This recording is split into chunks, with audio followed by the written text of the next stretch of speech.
দোস্ত মানুহ বাধ্যক কোনে কোনে আছে ইয়াতে এটা কথা কওকচোন আপোনালোকে মেট্ৰিকত ফেল কৰিছিল নেকি বা হাই সেকেন্ডাৰীত বা বিএতে কিবা কাৰণত ধৰক বেক লাগি থাকিল দিয়ই নহল যদি এনেকুৱা হৈছে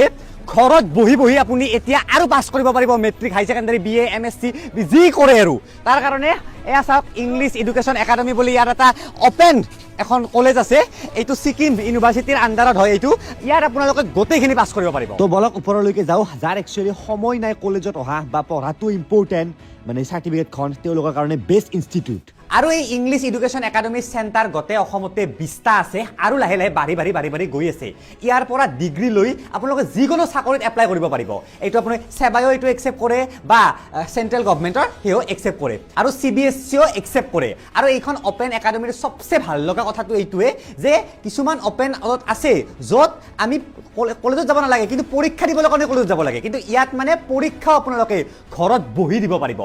সিহঁতে চেক কৰি থাকিব আপোনাৰ ফোনত ধৰক ফোন কেমেৰাটো ওলাই থাকিব সিহঁতে চেক কৰি থাকিব আপোনাক চাই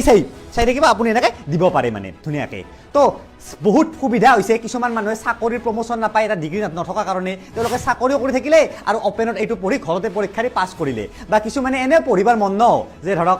নোৱাৰিলোঁ টকাৰ কাৰণে কিবাৰ কাৰণে পিছত বয়সৰ কোনো সীমা নাই পুৰা বুঢ়া মানুহেও ইয়াত মেট্ৰিক পাছ কৰিব পাৰিব হাই ছেকেণ্ডাৰী পাছ কৰিব পাৰিব চব কৰিব পাৰিব তো ইয়াৰ তলত ডেৰিশ্যনত গোটেইখিনি আছে ইয়াৰ লগত ঠিকনা কেনেকৈ যোগাযোগ কৰিব কি কৰিব আৰু এটা সবচে ভাল লগা কথা যদি আপোনালোকে এই ইংলিছ এডুকেশ্যন একাডেমিৰ ব্ৰাঞ্চ ল'ব ইচ্ছা কৰে আপোনাৰ অঞ্চলত ধৰক শিৱসাগৰৰ পৰা চাই আছে যে আপাৰ আছামতে নাই ইয়াৰ ব্ৰাঞ্চো ল'ব পাৰে তলৰ নাম্বাৰত কণ্টেক্ট কৰি